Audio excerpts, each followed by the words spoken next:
자, 이번 영상에서는 십자군 전쟁에 대해서 배워볼 겁니다. 세 번째 학습 목표는 십자군 전쟁의 배경과 그리고 십자군 전쟁이라는 사건이 가지는 의미를 설명할 수 있으면 됩니다.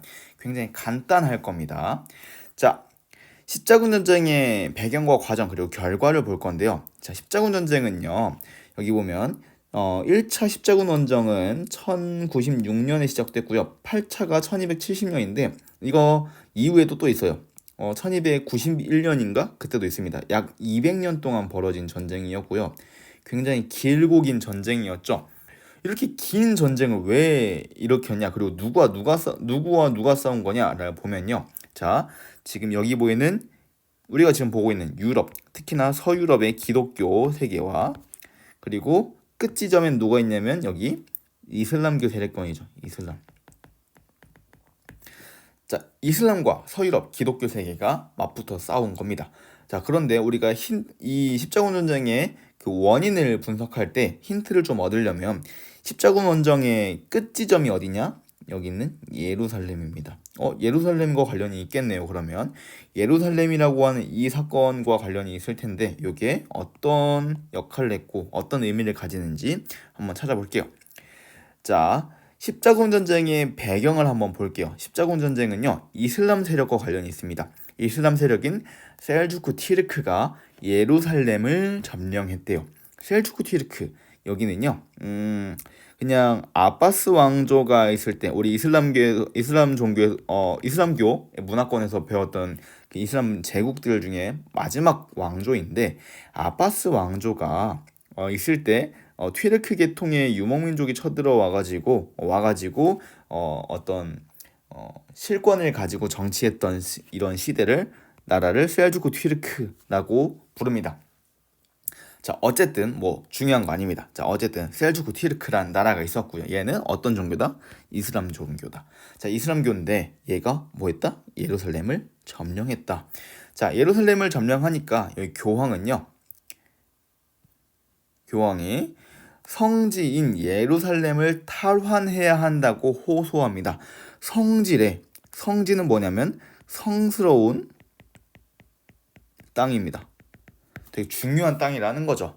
자, 그래서 십자군 전쟁이 시작됩니다. 저 결국에 이야기를 정리하자면 이슬람교 세력인 셀주크 티르크가 예루살렘을 점령하니까 교황이 성지인 예루살렘을 다시 우리가 가져와야 된다라고 하면서 십자군 전쟁이 시작되었다라는 거죠. 자, 그럼 예루살렘이 뭐야? 예루살렘이란 도시는요, 기독교의 성지이면서도요, 이슬람교에서의 성지야. 기독교에서는 우리가 흔히 아는 그 예수님이 그 십자가에 못 박혀서 돌아가시고 부활해가지고 뭐 다시 하늘로 올라가신 그 장소가 예루살렘입니다. 그러니까 기독교에서는 이 예수님이 부활했던 장소, 돌아가셨던 장소 이거 굉장히 중요한 장소이겠죠. 자, 그리고 이슬람교에서도 여기 되게 중요한 장소입니다. 왜냐면 이슬람교를 창시했던 이 무함마드가 신의 계시를 받았던 곳이 이 예루살렘이기 때문에 그래요. 예루살렘은 이 기독교에서도 성지이면서 이슬람교에서도 성지입니다. 그러니까 셀주크 티르크가 예루살렘을 점령한 거고요. 교황이 그래서 화가 나가지고 다시 되돌려와야 한다 하면서 십자군 전쟁을 일으켰던 거죠. 자, 요게 첫 번째 맥락이었죠. 그럼 십자군 전쟁의 이야기는 이제 이해가 됐을 거야. 예루살렘이란 도시를 이슬람계의 국가였던 셀주크 티르크가 점령을 했고 거기에 대해서 우리가 탈환해야 된다라고 하면서 교황이 주장했고 그래서 전쟁이 시작되었구나라고 보는 거죠. 자, 여기에 배경입니다. 자, 그리고 이 사건의 의미는 뭐냐면 이 200년 동안 지속된 전쟁이요. 서유럽과 이슬람이 맞붙었던 전쟁이었던 거야. 엄청나게 컸던 전쟁인 거죠. 이슬람과 서유럽은 그 전부터도 크고 작게 전쟁은 했지만 굉장히 본격적으로 맞붙었던 이 전쟁이 이 서유럽과 이슬람 세력의 충돌이었던 겁니다. 십자군 전쟁이었던 겁니다. 자, 결국엔 이 예루살렘이라고 하는 성지를 두고 전쟁을 벌인 거고 교황이 나서가지고 예루살렘을 탈환해야 한다. 왜? 신께서 전쟁을 원하시니까 예루살렘이라고 하는 이 신의 도시, 되게 중요한 도시를 기독교 세계에서의 신이 이 전쟁을 원하기 때문에 이교도, 이슬람교를 몰아내고 우리가 그 전쟁을 승리로 이끌어야 된다라고 하는 이것 때문에 기독교 세계 안에 있는 모든 유럽에 있는 모든 사람들이 다 합심을 해가지고 예루살렘을 쳐들어가려고 합니다. 자, 십자군 전쟁의 원정로를 보면 이렇게, 그래서 영국에서부터도 출발하고요. 프랑스나 신성 로마 제국에서 또 출발을 하게 됩니다. 이렇게 모든 나라들이 참전해가지고 예루살렘에 들어가게 되는 거죠. 자, 그런데 한 9차까지 이루어진 이 전쟁에서 누가 참전했는가를 볼게요. 자, 우리 이 전쟁에, 십자군 전쟁에 참여했던 계층을 보자면요, 이렇게 4개의 계층을 볼 수 있습니다. 자, 교황과 왕, 황제죠. 그리고 제후, 그리고 기사, 상인들이 있습니다. 자, 교황과 왕, 제후, 기사, 그리고 상인들은요, 모두 이 십자군 전쟁에 참여하면서 좀 바라는 게 달랐어. 원하는 게 달랐습니다. 자, 하나씩 볼게요. 자, 이 교황 같은 경우에는요, 십자군 전쟁에서 성공하게 되면 뭘 얻게 되냐면 권력을 얻게 돼요. 왜냐면, 자, 일단 교황은요, 종교 지배자야. 이 종교에서 가장 중요했던 성지였던 예루살렘을 탈환해야 한다라고 하는 이런 큰 목표를 가지고 전쟁을 치렀는데, 이 예루살렘을 탈환하면서 이 기독교 세계, 신의 세계를 지켜낼 수 있는 거죠. 그리고 자기가 전쟁을 하자 해놓고 이겼어요. 그러면 야, 내가 하자고 했지 하면서 권력을 얻을 수 있는 거죠. 명예도 얻을 수 있고요. 뭐 여러 가지 다른 것도 얻을 수 있지만 대표적인 건 이 2가지입니다. 자, 왕을 볼게요. 이 왕은요, 전쟁에 참여하면서 전쟁에서 이겼을 때 영토를 얻을 수 있어. 땅을 얻을 수 있는 거죠. 그래서 그걸 얻으려고 출발합니다. 다른 것보다 이 영토, 결국에는 이걸 얻으면 권력도 세지고 힘도 세지고 돈도 많아지고 하니까 가는 거죠. 자, 그리고 상인 제후와 기사를 볼게요. 제후와 기사들은요, 왕이 얻어낸 땅들을 다시 한번 자기가 나눠받을 수 있기 때문에 영토를 얻기 위해서 또 출발합니다. 자, 그리고 마지막인데 누구냐면 상인입니다. 이 상인은요, 오로지 돈을 벌기 위해서 출발해요. 자, 이 돈을 번다. 상인이 전쟁에 참여해서 상인이 전쟁을 통해서 돈을 벌 수 있다. 이거 왜 그러냐면요. 자, 우리 지도를 다시 볼게요. 자, 상인들은 뭘 원했냐면, 자, 여기서부터 이어지는 요 무역로를 원했어. 요렇게 이어지는 무역로, 혹은 요렇게 이어지는 무역로. 자, 요 길이 뭘까? 여기로 가면 뭐가 있어요? 중국이 있고요. 이 중국으로 이어지는 길은 비단길이야. 자, 이 비단길을 통해서 들어오는 이런 물건들을 상인들은 이렇게 얻어낼 수 있었던 거죠. 이 십자군 전쟁이 성공만 한다면 되게 쉽게 얻어낼 수 있는 거죠. 자, 그래서 상인들은 돈을 얻을 수 있었기 때문에 이 십자군 전쟁에 적극적으로 참여할 수 있게 됩니다. 자, 이렇게 네 개의 계층, 교황, 왕, 제후와 기사, 상인들은요, 각각 원하는 바가 달랐고, 그래서 결국 어떻게 된 거야? 처음에 선생님이 설명할 때 예루살렘을 탈환하자고 하는 이 신께서 원한다는 전쟁, 신께서 원하신다가 이제 바뀌게 된 거죠. 누가 원하는 거야? 내가 원한다. 나의 이득을 위해서 전쟁을 하겠다라고 하게 되는 거죠. 자, 그래서 여기 교과서에도 써있죠. 200년간 지속된 이 십자군 전쟁은요, 갈수록 성지 회복이라고 하는 본래의 목적에서 벗어나서 세속적인 이익을 추구하면서 변질되고요. 결국 어떻게 되었다? 십자군 전쟁은 실패하게 됩니다. 자, 그런데 십자군 전쟁은 결국 실패하게 되었다라고 하는 이 내용은 알겠어요. 그런데 더 중요한 게 있어. 실패했음에도 불구하고 얻을 수 있는 게 있었죠. 자, 십자군 전쟁 미션을 실패했음에도 불구하고 얻어간 사람이 있고요, 잃은 게 많은 사람이 있습니다. 자, 먼저 교황부터 볼게요. 십자군 전쟁에서 교황은요, 어떻게 됐냐면 페널티를 받습니다. 뭐냐면 권력이 엄청나게 약해져요. 자, 우리 저번 영상에서 봤을 때 교황의 권력은 굉장히 강했습니다. 뭘 보면 알 수 있었을까? 간호사의 굴욕이란 사건을 보면 알 수가 있었죠. 자, 그런데 이렇게 강해졌던 교황이요, 십자군 전쟁의 결과로 권력이 굉장히 약해지게 됩니다. 자기가 전쟁을 하자 해놓고 졌어요. 그러니까 교황은 권력이 실추될 수밖에 없었고요. 200년 동안 질질 끌었던 전쟁에서도 실패하게 되었으니까 교황의 권력은 약해졌습니다. 그래서 교황의 권력이 약해졌던 대표적인 사건이 있었는데 그 대표적인 사건은 아비뇽 유수라고 한 사건입니다. 아비뇽이라고 하는 건 여기 보이는 프랑스의 한 도시고요.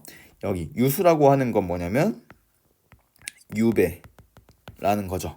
자, 교황이요. 프랑스 왕이 교황을 야, 너 일로 와 해서 가둬둘 수 있었어요. 그래서 교황이 프랑스 왕의 영향력 아래 놓이게 될 정도로 굉장히 약해졌던 상황이었습니다. 자, 그러면 십자군 전쟁 이후에 교황의 권력은 어떻게 되었다? 약해졌다라고 볼 수 있는 거죠. 자, 다음 계층을 볼게요. 제후와 기사를 볼게. 제후와 기사는요, 전쟁에서 실패합니다. 심지어 제후와 기사들은 전쟁에 나가서 직접적으로 전쟁에 참여해야 되는 계층이고요. 실제로 전쟁에 나가서 많이 죽었죠. 그래서 많은 걸 잃게 됩니다. 영토도 잃게 되고 명예도 잃고 권력도 잃게 되는 거죠. 자, 그런데 십자군 전쟁에서 이렇게 페널티를 받았던 교황과 그리고 제후와 기사와는 다르게 보상을 받았던 것 같은 사람들이 있습니다. 누구냐면 왕이야. 이 왕은요, 권력이 강해졌어. 우리 아까 봤죠? 교황이요, 프랑스 왕의 영향력 아래 놓이게 돼요. 프랑스 왕이 야 일로 와 하면 올 수밖에 없는 그런 상황이 되는 거야. 자, 그러니까 이 왕은요, 권력이 강해졌어요. 왜냐면 상대적인 겁니다. 상대적으로 왕의 권력을 견제했던 대표적인 교황과 제후들의 힘이 약해지니까 상대적으로 왕의 권력은 강해지게 되는 거죠. 자, 그러면서 십자군 전쟁 이후에 왕의 권력은 상대적으로 강해지게 된 거고요. 자, 그 구체적인 사례들, 내용들은 이따가 보게 될 거야. 그냥 지금은 왕의 힘이 강하구나 정도만 이해하면 됩니다. 자, 그리고 다음 상인을 볼게요. 상인은 성공했을까? 상인은 돈을 버는데 성공합니다. 왜냐면 자, 이걸 봐야 돼. 자, 상인들은요, 결국 원했던 건 뭐냐면 여기부터 여기까지 가는 길이었어. 예루살렘에서부터 이어진 요 길들, 이렇게 이어지는 길들을 원했던 건데, 상인들은 어쨌든 간에 저쨌든 간에 이렇게 예루살렘으로 왔다 갔다 하면서 이 무역로가 확보되게 되고요. 이 무역로를 통해서 상인들은 돈을 벌게 됩니다. 상업이 부활하게 되는 거야. 이 상업이 활발해지게 되는 거죠. 상인들은 그래서 나중에 시민이라고 하는 계층까지 성장하게 됩니다. 시민은요, 앞에 한 글자가 생략된 거예요. 뭐가 생략됐냐면 도시민이 생략된 거예요. 그러니까 도시에 사는 사람들이 등장하게 되는 거죠. 자, 이거 구체적인 내용들 하나씩 이따 살펴볼게요. 자, 어쨌든 간에 지금 십자군 전쟁의 실패로 인해서 페널티를 받은 교황과 그리고 제후와 기사가 있고요. 그리고 성공의 보상을 받은 왕과 그리고 상인들이 있습니다. 요거 이해한 다음에 자, 다음 문화적으로도요. 자, 비잔티움 제국과 이슬람과의 교류가 활발해지면서 서유럽의 문화가 변화하고 발달하게 됩니다. 자, 요거 뭘로 이어지냐면요, 르네상스라는 걸로 이어지게 됩니다. 자, 르네상스라고 하는 건 우리가 다음 영상에서 보게 될 거야. 되게 중요한 내용이 될 겁니다. 르네상스라는 것도. 자, 볼게. 자, 그래서 우리가 지금 보는 건 이거야. 십자군 전쟁의 결과 실패했는데 이 십자군 전쟁이라는 것 자체가 준 정치, 경제, 문화적인 영역에서의 변화를 설명할 수 있어야 되는 거고요. 자, 그래서 봅시다. 자, 십자군 전쟁 이후로 교황은 어떻게 되었다? 권력이 약해졌다. 이 파란색으로 합시다. 권력은 약해졌다. 그리고 제후와 기사는 어떻게 되었다? 몰락하였다. 약해졌다. 그런데 어떻게 되었다? 국왕은 권한이 강화되었다. 그리고 교역이 활발해졌다. 그래서 도시가 성장하였다. 그리고 서유럽의 문화의 발전이 큰 영향을 주었다. 자, 서유럽 문화 발전은 무엇이다? 르네상스이다. 요 정도 기억하고 우리가 다음 시간에 영상으로 르네상스를 확인합시다. 자, 그럼 구체적인 내용들을 볼게요. 자, 경제적인 부분부터 볼게요. 자, 우리가 지금 봐야 되는 건 다시 한번 보면 요거야. 자, 십자군 전쟁의 결과가 준 서유럽의 정치, 경제, 문화에 대해서 볼 건데요. 자, 경제와 정치는 이번 시간에 볼 거고 다음 시간에 이제 문화 영역을 볼 거야. 근데 여기서 문화는 한마디로 설명했죠. 르네상스다. 왜? 비잔티움과 이슬람의 문화가 서유럽에 영향을 주게 되었기 때문에 요걸 하나로 이번엔 끝내고요. 다음에 르네상스에 대해서 더 자세하게 보게 될 겁니다. 자, 그리고 정치와 경제에 대해서도 이번 시간에 볼 거고요. 자, 지금 보면 82페이지를 볼게요. 자, 도시의 성장 82페이지 아래쪽에 있을 겁니다. 자, 여기 보면 도시의 성장입니다. 도시의 성장을 보면 자, 시장이 생겨난대요. 시장이 생겨나서 첫 번째 영상에서 선생님이 서유럽과 비잔티움 제국의 경제를 비교할 때 서유럽은 장원이 있었고 이 장원은 무엇이 중심이다? 농업이 중심이다 했어요. 그런데 이제 점점 시장이 생기면서 상업이 발달하게 됩니다. 상업이 발달하고 이 상업을 위해서 상업의 기반이 되는 시장이 형성되고요. 이 시장을 중심으로 해서 상업과 수공업이 발달하면서 뭐가 성장했다? 도시가 발달했다라고 하는 게 보이고요. 자, 이 도시에 사는 사람들은 뭐라 불러? 도시에 사는 시민들이 등장하게 되고요. 자, 그리고 시민들은요. 영주, 그러니까 장원으로 치면 가장 높은 사람들인 거죠. 영주, 그 도시를 관리하는 영주에게 무력으로 저항하거나 혹은 돈으로 자치권을 획득해서 영주의 지배로부터 벗어나게 됩니다. 그래서 자유를 얻게 되는 거죠. 이게 되게 중요한 내용이 될 거야. 자치권이라고 하는 게 되게 중요하게 됩니다. 자, 이제 장원에 있는 농노들이 있었는데 이 농노들도 점점 이 자유를 갈망하면서 자유로운 시민이 되기 위해서 탈출을 감행한다던가 혹은 돈을 모아서 자치권을 산다거나 혹은 영주에게 무력을 저항한다거나 하게 될 겁니다. 자, 그래서 여기서 중요한 건 뭐냐? 결국엔 십자군 전쟁 이후에 경제적으로 상업이 발달하게 되고요. 그래서 도시가 발달하게 되고요. 이 도시에서는 시민이 사는데 이 시민들은 어떤 시민이다? 자유를 산 시민들이다. 뭐? 자치권이라고 하는 걸로. 요렇게 정리하면 될 것 같아요. 자, 이제 장원의 붕괴로 넘어갈게요. 자, 방금 봤듯이 상업과 도시가 발달하면서 장원이 붕괴하게 된다라고 하는 게 붕괴하는 게 결론인데 결론 장원이 해체됩니다. 왜? 상업과 도시가 발달하면서 농노가 영주에게 돈을 지급하고 해방되기도 하고요. 그리고 저항하기도 하고요. 이러면서 영주의 속박에서부터 벗어난 농민들이 늘어나게 되었다라고 하는 것도 있었고요. 반면 영주들이 오히려 더 속박을 강화하기도 했습니다. 이런 반대급부도 있었고요. 자, 결론 장원이 해체되고 있다. 자유로운 사람들이 많아지고 있다라고 부릅니다. 자, 그리고 하나만 더 설명하고 넘어갑시다. 자, 이거는 나중에 우리가 좀 참고할 만한 거가 될 것 같은데, 자, 여기 우리가 봤던 시민 계층 중에서도요, 돈을 더 많이 벌었던 시민들이 있으면 더 많이 벌게 되고요. 그래서 이 사람들을 뭐라고 부르게 되냐면요, 시민들 중에서도 돈을 더 많이 번 돈이 많은 시민들을 뭐라 부르냐면 귀족만큼 돈이 많은 시민들을 부르주아라고 부를 거야. 요건 하나 알고 넘어갑시다. 나중에 보게 될 겁니다. 그냥 부르주아라는 말을 나중에 듣게 됐을 때 그때 시민들 중에 돈이 많았던 애들이었던 것 같아 라고 그렇게 기억만 하면 됩니다. 자, 넘어갈게요. 장원이 붕괴하고요. 자, 그리고 자, 정치로 넘어가기 전에 그래서 경제적으로는 뭐다? 경제적으로는 지금 상업이 발달하고요. 계속 강조합니다. 그래서 뭐가 생겼다? 도시가 발달하고요. 그래서 뭐다? 시민들이 생겼다. 얘네들은 어떤 애들? 자유로운 시민들이다. 뭘로? 자치권을 샀기 때문에. 그래서 뭐다? 장원이 붕괴하고 있다. 이렇게 이해하면 됩니다.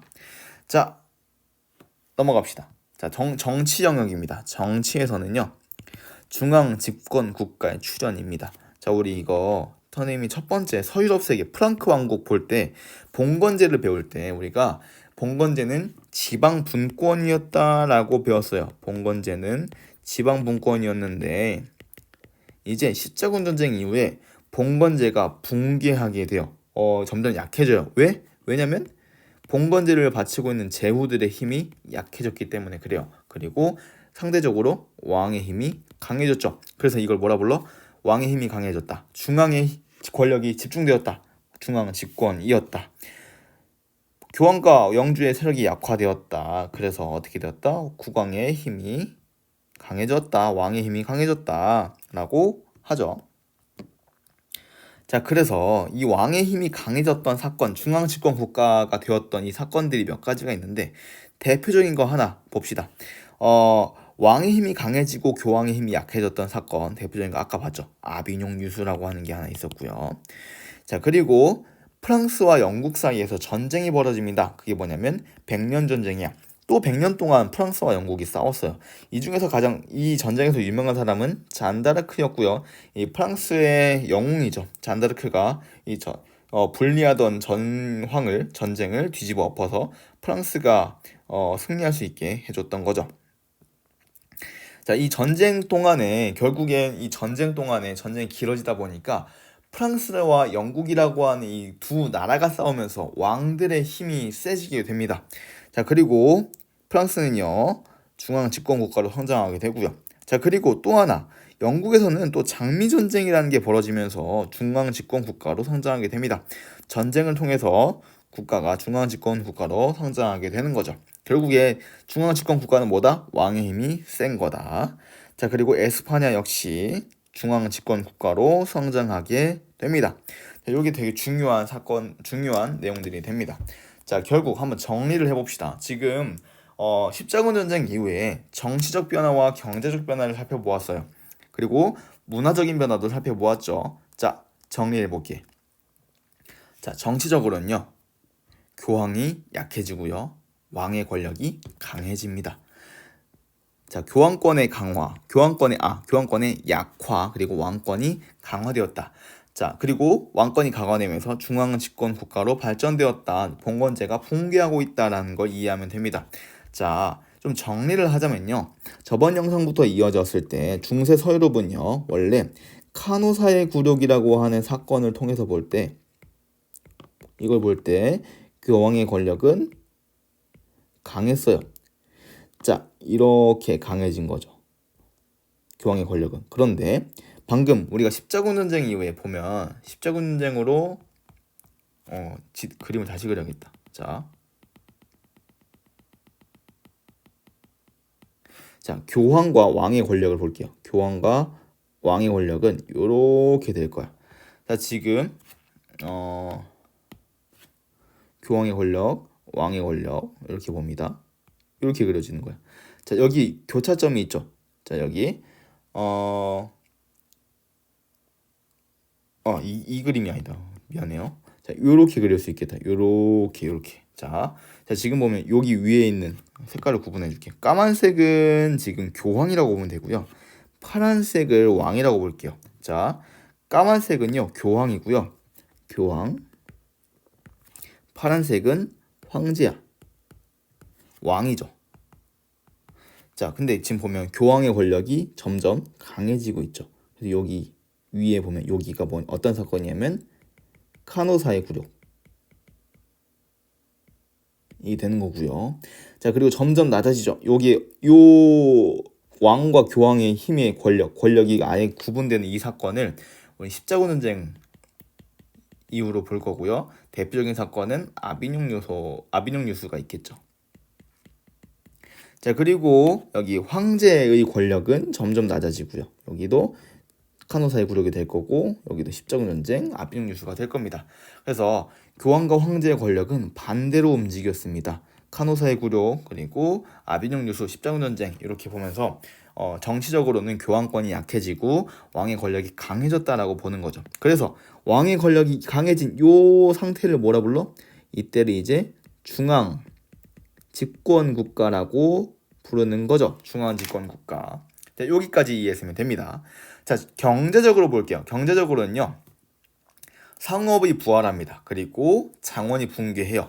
자, 상업이 부활하면서 중요한 거, 시장이 발달합니다. 자, 그럼 시장이 있는 곳, 그런 걸 뭐라 불러? 도시라고 부르고요. 도시에 사는 사람들을 뭐라 불러? 시민이라 부릅니다. 이 시민들은 자유를 돈 주고 삽니다. 자치권이었죠. 자유로운 시민들이 형성되게 되죠. 자, 요게 경제적 변화였습니다.